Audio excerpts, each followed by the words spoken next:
America's largest universities may have been the work of a jihadist, with the top Democrat on the House Intelligence Committee suggesting this bears all the hallmarks of terrorism.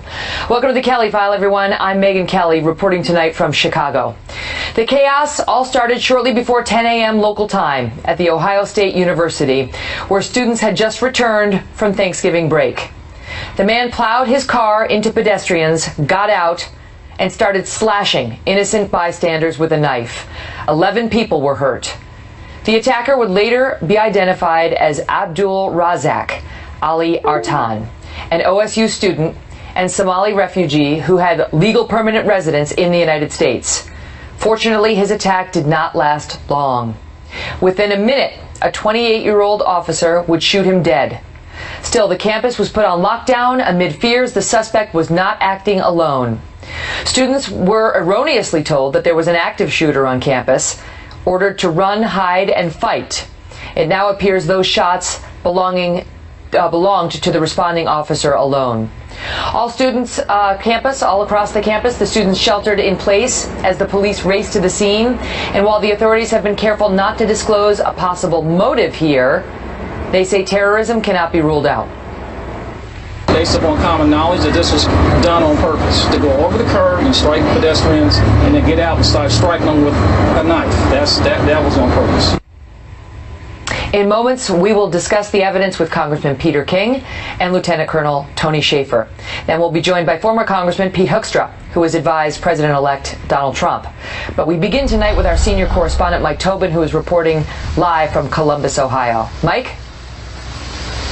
And Megyn, sophomore Jacob Bowers had stopped on a bench on campus just before 10 o'clock. He opened his laptop, put his headphones in, and because he had the headphones in, he didn't hear the initial car attack. But he saw out of the corner of his eye people running around, and he looked up to see the attacker flailing away at students with a knife.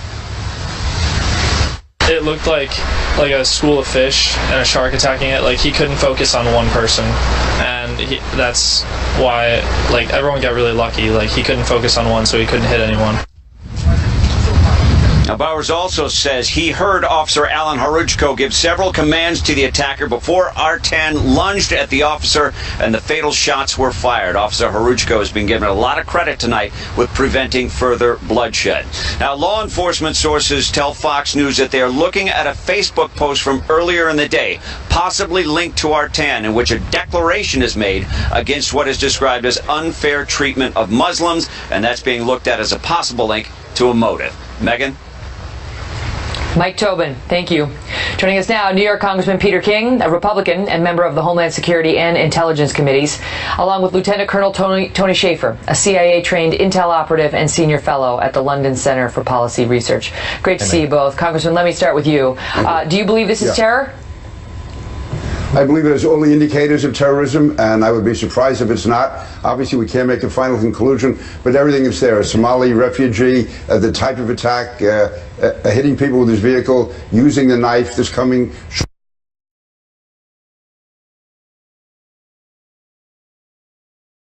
to use vehicles to crash into crowds and to use knives as a weapon as opposed to a gun. So indicators are there. Again, if I had to bet, I'd say yes. And there's been a real problem with the Somali community as far as having a large number of El-Shabaab supporters. How does that change this then, Congressman? If that's the way things are leaning, and even your Democratic counterpart is suggesting that they believe this is terror, that this has the hallmarks of terrorism, how does that change the investigation right now? The FBI will be coming in, Homeland Security. This will be focused as certainly a real possibility of terrorism. We'll also be looking for any type of overseas link to see if there's any connections here in the United States. You have Minneapolis, St. Paul, and Columbus, Ohio, the two cities, the two areas that have the highest concentration of Somalis. And we've had, I believe, up to 40 Somali Americans have gone over to Somalia to fight as ISIS terrorists. So this is a real threat. It's a real danger. And again, it's a community where the overwhelming majority are good people, but there's a hardcore within it. When I had my hearings on Islamist terrorism 5.5 years ago, the first witness we had focused on the threat we have from Somali Americans. Lieutenant Colonel Shaffer, Yes. So now there will be an investigation into this, and a question about whether this guy was, you know, so-called self-radicalized, whether he has connections to ISIS overseas. Your thoughts on that? Well, look, I think we have to look at the training of this individual as history.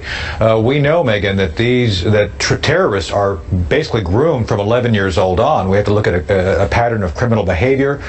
These folks are actually kind of put into that pipeline, and frankly, as the congressman was saying, you know, you have a hardcore within these communities. This is not remote. This is not just Columbus. It's not just Ohio. It is other places. Canada has had problems with this, as well as Minneapolis. So we have to look at the whole, and frankly, this is a pattern. As Peter was pointing out, ISIS has put out training videos. So the bottom line here is this was an act of terror by everyone's definition. I think we have to accept at this point in time there are cells here. These folks are here functioning, hidden within these larger communities. And Donald Trump, Mr. Trump, and his team have got to go two ways on this. They're going to have to go and look at those who are already here, regarding the fact that the door has been open. Governor Kasich has accepted an extraordinary number of folks, of Somalis, into Ohio. He now has to accept the responsibility of allowing some, like this individual, to have been let in and attempted to kill Americans. Secondly, we have to do a deeper screening of people coming in. We know the reference communities these folks come from, and as Peter said, Al-Shabaab is a terrorist organization. People go to Somalia and they get radicalized, they get trained, and they come back. We had this issue right after 9/11. We were dealing with the Somalis who were being radicalized back in the early 2000s. We had a very effective way of dealing with that, combined with the military and law enforcement. And frankly, Megyn, those mechanisms don't now exist to prevent this from happening. Remember, this did not happen after 9/11 because we took aggressive measures to protect the American people. Well, but of course, but the question was whether we overstepped our bounds when it comes to people's civil liberties, and it depends on where the country is in terms of a war footing. That's or correct. Whether the people are extraordinarily scared. And you've both lived through that, Congressman Peter King, you especially, as a congressman from Long Island, and having known many of the victims on 9/11. But the question is, how far could we go? Because as far as we know, so far this guy had not been on the radar. There was no reason to question whether he might be a terrorist. And so this could be one of the needle in the haystack type situations where the FBI can't really racially profile or religiously profile every Somali who comes into the country. No, but it is important to have sources and informers within the community. I do believe you have to have surveillance. You have to know who's who to the extent you can. We're not talking about wiretapping. We're not talking about any Fourth Amendment violations. But to me, it is important, just as when you went after organized crime, you go to the communities where the crime is coming from. 99% of the people can be law-abiding, but if you know the crime is coming from there, if you know the terrorist act is going to come from that community, you have to have more surveillance. I think it's legitimate law enforcement and absolutely necessary. Great to see you both. Thanks for being here. Thank you. Megyn. Well, as we await more information on the motivation behind this attack, the possible link to terrorism is raising new questions about how national security threats will be dealt with under a Donald Trump presidency. For more on that, we're joined by Pete Hoekstra, former Michigan congressman and an informal advisor to the president-elect. Congressman, good to see you tonight. So let's start there. How do you see things changing? This is the first possible terror attack we have seen since Donald Trump was elected as our next president. How do you see him changing the landscape that President Obama has put into place when it comes to fighting terror? Well, I think the first thing that you're going to see is you're going to see a President Donald Trump, along with his national security advisor and defense team, is they're going to be much more aggressive overseas. They are not going to allow ISIS or Al-Qaeda or Al-Shabaab or these terrorist organizations to have safe havens in 5 different countries. There's a caliphate that was basically the size of Indiana in Iraq and Syria. 2 failed states, Iraq and Syria. Libya is a failed state. Yemen's a failed state. Let me just stop you there. Let me just stop you there so you can get specific. Yeah. Get specific, yes. Because, you know, President Obama did fight ISIS to some extent late in the game, and they've lost a bunch of territory in Iraq, as you know. But Donald Trump he's largely non-interventionalist. As he put it, I'm the one who wants to keep us out of these wars. So what specifically do you see him doing overseas to control ISIS? Because thus far he said he has a plan, but he hasn't revealed it.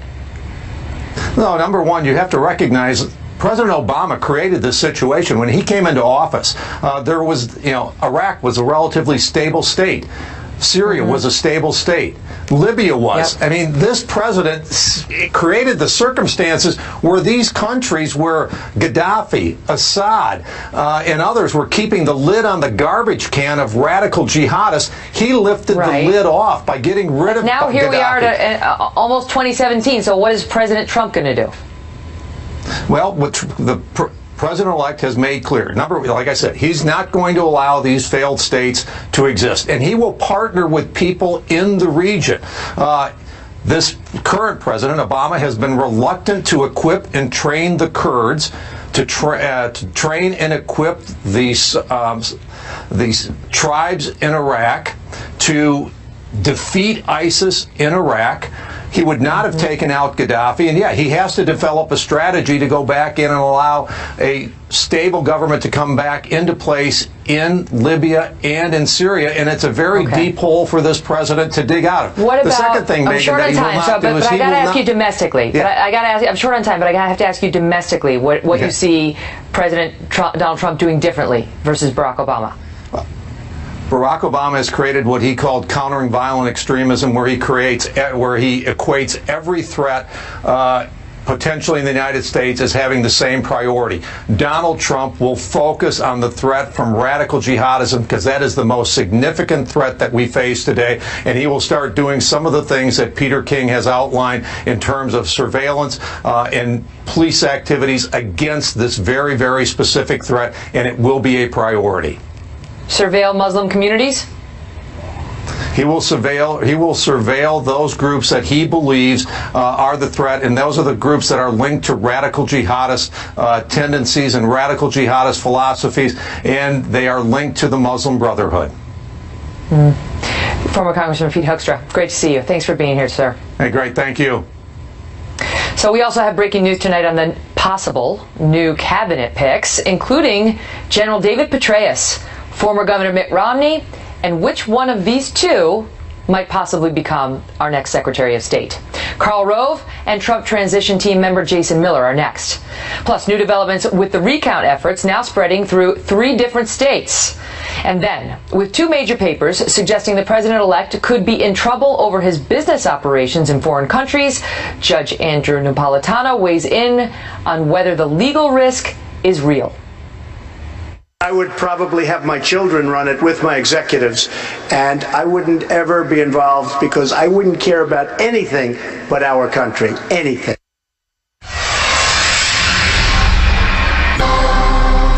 Breaking tonight, we are expecting major news now on Mr. Trump's transition as Vice President-elect Mike Pence tells reporters just a short time ago we can expect some, quote, very important announcements tomorrow. One of the announcements many are expecting, and it's being reported right now by the New York Times, we will be hearing, is the President-elect's pick for the Department of HHS. We are hearing today, this is on the New York Times right now, that President-elect Donald Trump has selected Representative Tom Price. He's a 6-term Republican congressman. He's been very, very anti-Obamacare, and unlike a lot of the other Republicans in the House, he's actually submitted detailed proposals for how he thinks the Republicans could do better than Obamacare. And now, according to the New York Times, he's been selected to lead as the Secretary of Health and Human Services. The other big pick being discussed, we could hear it as early as tomorrow, is who's going to be the Secretary of State. Today, the former CIA Director, David Petraeus, met with Mr. Trump in the middle of reports that David Petraeus is being considered for this job, Secretary of State. Another rumored pick is former Governor Mitt Romney, a man who opposed the president-elect during the campaign, and how. While Mr. Trump is reportedly having lunch with Mitt Romney tomorrow, some of his closest advisors are not Mitt Romney fans. People feel betrayed to think that Governor Romney, who went out of his way to question the character and the intellect and the integrity of Donald Trump. I think there is nothing Mitt Romney can say that doesn't sound phony and frankly pathetic. I think we would be enormously disappointed if he brought Mitt Romney in any position of authority. What do I know about Mitt Romney? I know that he is a self-serving egomaniac who puts himself first, who has a chip on his shoulder that thinks he should be president of the United States. Fox News contributor Karl Rove joins us in moments, along with Trump Transition Team Communications Director Jason Miller. But first, we go to Chief Washington Correspondent James Rosen with more. James? Megyn, good evening. If former General David Petraeus assumes a top spot in the Trump administration, perhaps the Secretary of State role so widely speculated for him, it would mark a stunning comeback for the former CIA director, once hailed as the best and brightest public servant of his generation, forced in 2012 to resign and later plead guilty to having knowingly mishandled classified information when he shared it with his biographer and lover, Paula Broadwell, and to admit that he lied about it to the FBI. After a visit to the 26th floor of Trump Tower, General Petraeus this afternoon deflected questions about the roughly 1 hour he spent with the president-elect. He basically walked us around the world, showed a great grasp of a variety of the challenges that are out there and some of the opportunities as well. So, very good conversation, and we'll see where it goes from here. And the president-elect stoked the intrigue with a 4 p.m. tweet saying, "Just met with General Petraeus, was very impressed." Still said to be in the running for Secretary of State are former New York City Mayor Rudy Giuliani, the strongest Trump loyalist in the mix, 2012 Republican nominee Mitt Romney, who attacked Mr. Trump during the 2016 primaries, and former UN Ambassador John Bolton. Senior Trump advisor Kellyanne Conway has taken an unusually public stand against Romney in tweets and comments to reporters, leading many to believe that an operative of her experience and savvy would not make the mistake of appearing to be trying to force her boss's hand. I'm all for party unity, but I'm not sure that we have to pay for that with the Secretary of State position. But again, let me repeat, what Donald Trump decides, Kellyanne Conway and everybody else will respect. It's just the backlash from the grassroots. Still, Romney is up for that second session with the president-elect tomorrow. Megyn. James, thank you. Joining me now, Karl Rove, a Fox News political contributor and former deputy chief, senior advisor, and assistant to President George W. Bush. Karl, good to see you. What do you make of this public infighting or head fake? I don't know what is going on, because the reports are that Kellyanne Conway went rogue in speaking out against the possible pick of Mitt Romney, and then the other reports by the AP tonight are that she did nothing of the kind, and Donald Trump knew exactly what she was going to say and supported it. Yeah, well, look, I don't know which is true. I just think it's unseemly and unconstructive. It makes Donald Trump, whatever the intention, look weak. It makes him look like he's waffling. It makes him look like he is being pressured. And that's not what a president-elect or a president ought to look like. Second of all, it's not conducive to creating the right kind of atmosphere inside the White House to people feeling that they can give their private opinions directly to the president in front of their colleagues who might disagree with them and not worry about being, outed in the newspaper, something leaked on their leaked to make them look stupid. I mean, imagine what would happen in a White House if a presidential advisor went out and said, well, I told him not to appoint so-and-so to the Supreme Court, but to appoint so-and-so, or I told him to pursue this policy action, not that policy action. That wouldn't be conducive to the smooth operation of the White House or to putting the president in the best possible light. Mm-hmm. So what is going on here? Because the speculation is that perhaps Donald Trump is looking to embarrass Mitt Romney, who was a vicious critic of Trump's during the campaign. This is like playing out like an episode of The Apprentice, where he decides who goes forward and who doesn't in the most dramatic fashion. What do you make of it? Well, look, I don't know what to make of it. There are two options. One option is that he authorized Kellyanne Conway to go do this in order to embarrass Romney, to be able to, at the end of the day, throw up his hands and say, sorry, the grassroots, my grassroots supporters wouldn't let you. But look, that's just too Machiavellian. I think Donald Trump was so magnanimous in his comments on election night that it caused a lot of people to say, you know what, I may not have voted for the guy, but boy, that's the kind of president I want to see. And he's done that so often since the election, and I think it would ill serve him to be engaged in that kind of Machiavellian. But better to be magnanimous to Romney and decide to go someplace else if he wanted to really sort of score some points against Romney, rather than going through this. The other option, of course, is that she's gone rogue, in which case she's not serving her principal well. He needs to look strong. The world is watching now. They're taking the measure of the man, and this is not something that's going to make him look stronger. That doesn't sound like Kellyanne Conway to go rogue. We'll see. Karl, great to see you. Great, thank you. Joining me now, Jason Miller, Communications Director for the Presidential Transition Team. Jason, good to see you. So what's the story? Did Kellyanne Conway go rogue with those comments or not?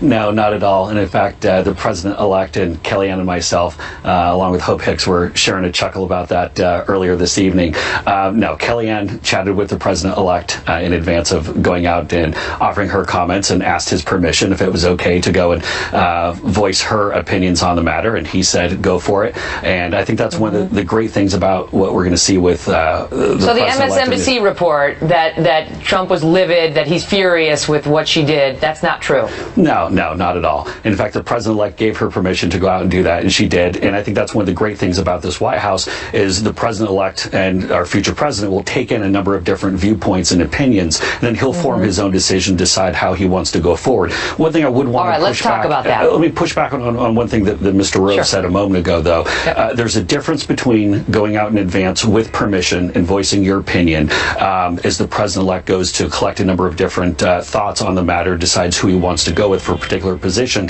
and then doing it after the fact. No, I think Carl would acknowledge that. He was responding to what I was telling him, which is these conflicting news reports. MSNBC was reporting that Donald Trump was furious with her and she went rogue, and then the AP was reporting that's completely wrong. So he was going with me down those two scenarios. But I want to ask you about General David Petraeus, because we'd been, told that it was almost decided that it would either be Rudy Giuliani or Mitt Romney for Secretary of State. And then up pops General David Petraeus. How do you like his odds?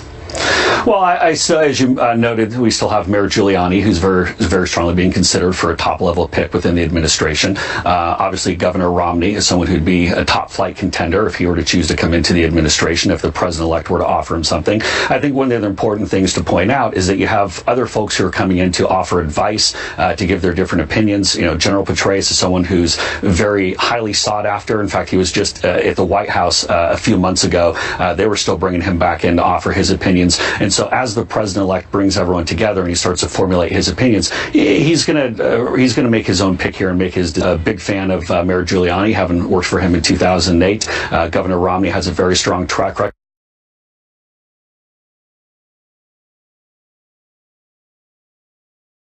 Donors are the one piling money into Jill Stein's coffers. I think it's all suspect.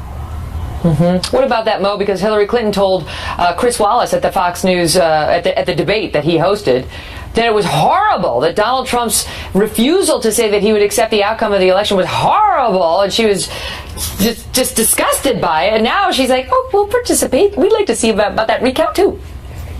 Well, that's not exactly what she's saying, right? I mean, she conceded the election. Her campaign has said, we don't think we're going to overturn. We don't think this election will get overturned. They said Donald Trump will be the president come January 20th. And they've said that they did their own due diligence over the past few weeks amid reports that there might have been some sort of interference. And they did not find any actionable evidence of any sort of widespread voter fraud. But if someone else is going to put forward this recount, they're going to have lawyers in the room. They'd be stupid not to, frankly, right? They would be stupid not to have lawyers. Miraculously, Jill Stein actually won Wisconsin. Then she can go send her lawyers to look at it herself, can't she? That's not going to happen. They're not putting any money into this. They're just going to have a lawyer in the room, and I think that would be. I think that's prudent and it makes sense. What does not make sense? I don't know, Mo. You can see why Team Trump is a little suspicious of Hillary Clinton's hand in this. Yeah, of course they're going to be suspicious. But I personally just think there's nothing untoward about having an attorney in the room. What I think is odd is that the president-elect who won this election, Megyn, you've heard me say this almost every time I've been on since the election day, he won it fair and square. He is the next president of the United States, and congratulations to the campaign for winning. Why is he the only one truly questioning the legitimacy of the election? Why is he saying millions of voters were illegal voters? That just does not make sense to me.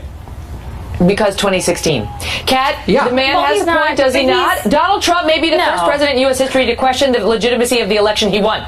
That's right. No, absolutely not. Mr. Trump is not questioning the legitimization of the election. He's questioning the popular vote, because that's the one thing the Clinton camp and the left are holding on to with dear life. Based on what, just simply saying, they're not holding on to it to say she won. But they're not holding on to that because they want to do away with the electoral college now. Yes, I know. But whatever side loses always says that. Right. Where does he get his evidence that millions of illegal immigrants voted in this election? That millions of people voted illegally? Well, I think it's a combination of things. I mean, you can look at the Daily Caller back in October wrote an article about showing what voter fraud looks like, and they listed 23 states and the incidents that happened there. You can go back to the LA Times about a year ago where they talked about Governor Jerry Brown's voter motor registration, which automatically had people register to vote. It's a supposition. And they said there were 2 million. Proof. Well, but there have been instances, like in Iowa, there was a woman who was convicted and prosecuted for voting, and she was an illegal alien. These things do happen. A woman does not equal millions, and millions possible months or a year earlier does not make it actually happen on November 8th. Right. Well, I also think that's something we should look at. You know, the argument here is that you can't prove it. Well, how about we disprove it? Why do you want anyone looking at anything when your team won? Well, we don't. It's just the point of, if you're going to say something like we won because of X, Mr. Trump is saying, no, you didn't. Look, Mr. Trump won this race. But he should stick to the facts in doing that. Why isn't it enough for him that he won the Electoral College? Why does he have to make up information that he also won the popular vote, which he lost? Because people know government is corrupt. It's quite obvious now. America has voted. No. They don't trust their politicians. They know the media is not on their side. But they trust the Electoral College. They trust that, but they don't trust the voting machines that tallied the other votes. I'll give you the last vote, the last word, Mo. But in these counties, it matters because of local elections too, and it should be validated. There were 3 people prosecuted who are Trump supporters for trying to vote more than once. We can sit here and cherry pick isolated incidents, but they are just that. They are isolated incidents. By saying that there were millions of illegal votes, that questions the sanctity of our entire electoral process. That feeds additional, when that comes from the president-elect, not from a candidate, but from the president-elect of the United States. That gives our foreign adversaries who work in these counties that see it every election cycle. But they so don't. we can't have it both ways, Katrina. You can't have it both ways. If we're not supposed to have a recount because we're supposed to trust the integrity of the process, then we can't go out there and say millions of people voted illegally. You can't have it both ways. Well, we'd love a recount. We'd love a recount and win all over again. That's probably what's going to happen, because Jill Stein is insisting that there be one, and there's no chance she won Wisconsin. Up next, with 2 of Mr. Trump's least favorite newspapers now predicting legal trouble with Mr. Trump's foreign investments, we asked Judge Andrew Napolitano to review the case. His findings are next.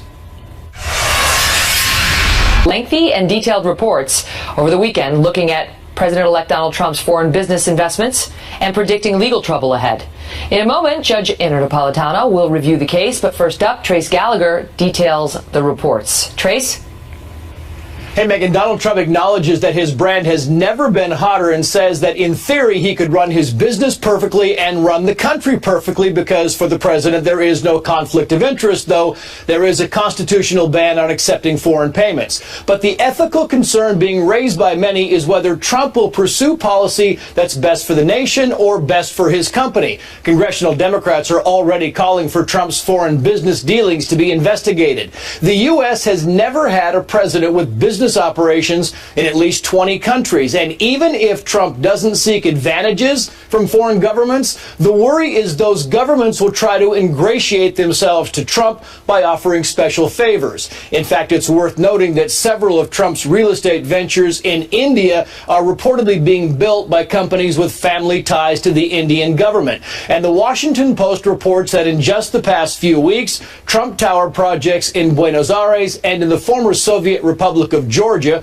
which have long been stalled, are now back on track. Though Donald Trump says only the crooked media make this a big deal.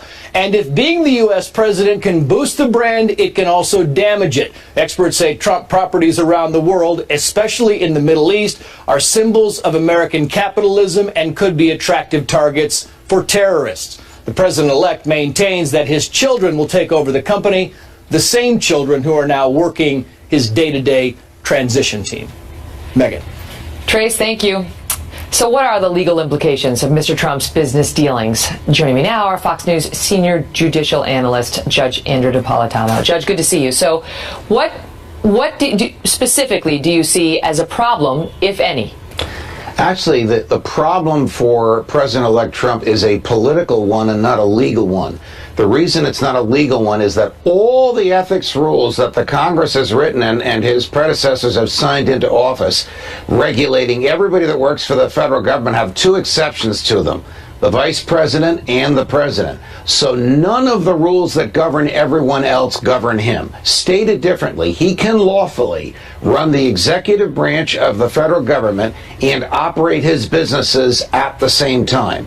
He can engage in dealing which appears to be a conflict of interest, and again, the remedy is political, it's not legal. Look, he can't break the law. He can't accept payments from foreign governments in order to confer benefits on them, and even his wildest critics have not accused him of that. But if he toes the line, can probably do what he says he's going to do: be a good businessman and be a great president at the same time. So it's fine for him if he's on the phone with, the leader of Argentina, as he reportedly was, and sort of says, hey, now that we're done with state business, what's the status with my approval on my hotel down there? Sure would help me out if you could get that pushed through quickly. That's legal? That's fine? That is legal.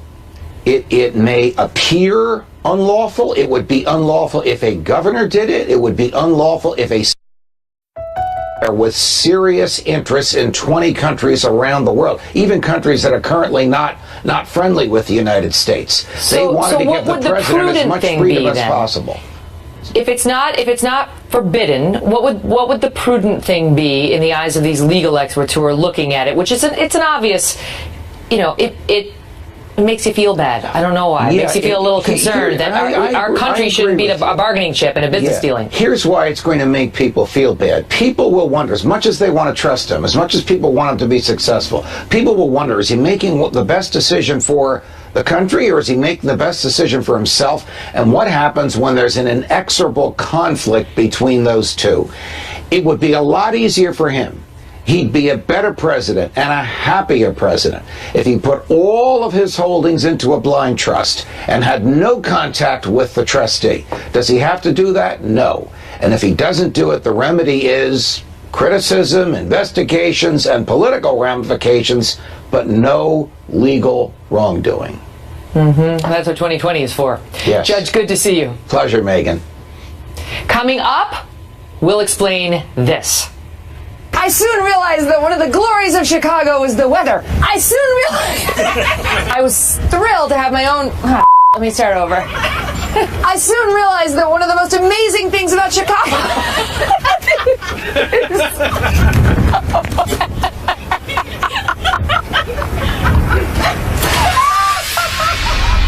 For more, which is now a #1 New York Times bestseller, thanks to all of you.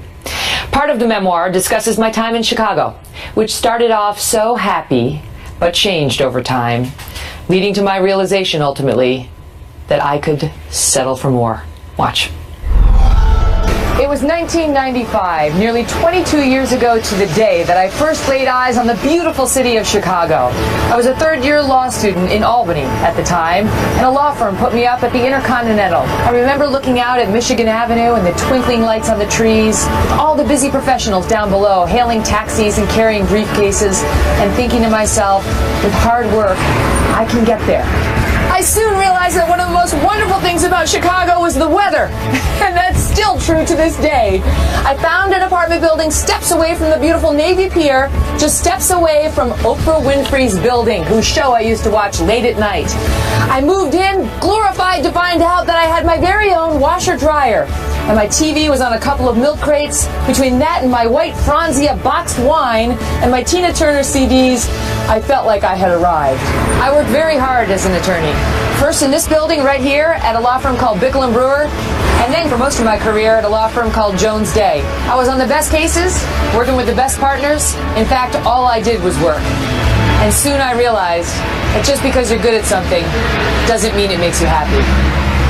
It was one night while driving home on the Kennedy Expressway, with tears streaming down my face out of sheer exhaustion, that it dawned on me how unhappy I was. I wanted to have an accident, not because I really wanted to hurt myself, but because I desperately needed a rest. And I thought if I could break a major bone, like a femur, perhaps I could get one. By by the light of day the next morning, it finally occurred to me that perhaps I didn't need to break a bone. Perhaps I could just make a career change. So I had resolved to change my life. But how? Well, I was taking guitar classes as a stress reliever. And in the class, I met a TV news producer. She agreed to help me. Late at night, after my law job, I would come out to the streets of Chicago, like this bridge, and shoot stand-ups with a photographer. Within 6 months of that, I got my first TV news job. Within 12 months of that, I got hired by Fox News. And the rest, as they say, is history. The book is called Settle for More, and it will make an excellent Christmas gift. And I do love Chicago. We'll be right back. Black Friday may feel is only as good as the network it's on. Verizon gives you the best network and a lot more. Get our best smartphone. That outtake again. I soon realized that one of the most amazing things about Chicago is